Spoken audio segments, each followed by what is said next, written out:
Çlirim Iseni, student dhe një nga organizatorët e protestës së paralajmëruar për të drejtën e përdorimit të gjuhës shqipe në Maqedoninë e Veriut, ka reaguar pas pamjeve që tregojnë një paradë të një formacioni të policisë speciale në lagjet urbane të Kumanovës, vetëm 2 ditë para protestës së planifikuar për të hënën.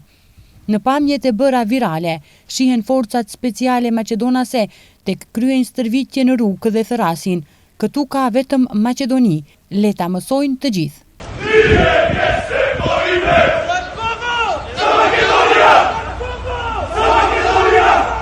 Në një reagim publik, Iseni ngriti dyshime nëse kjo paradë me brohoritje nacionaliste ishte një rastësi apo një mesazh kërcënues ndaj studentëve dhe organizimit të protestës.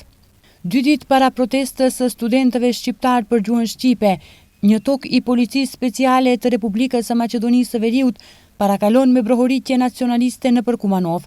Pyetja që lind është, nëse kjo është një rastësi apo një paralajmërim. Përgjigjja jonë është e qartë. Ne do të vazhdojmë çdo formë paqësore dhe demokratike për realizimin e të drejtës tonë legjitime. Gjuha shqipe zyrtare, shkroi Iseni. Ai rikujtoi historinë e lëvizjeve studentore gjatë periudhës jugoslave, duke theksuar se çdo tentativë për shtypje e bën tek kauzën më të fortë dhe shtoi se diversiteti kulturor ka qenë gjithmonë një vlerë e shtuar për vendin. Kohezionin ndëretnik shpesh e kanë rrezikuar pikërisht ata që duhet ta kultivojnë shteti.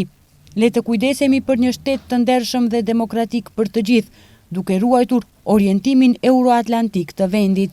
Shqipja do të bëhet se zbën ndryshe, përfundoi Iseni.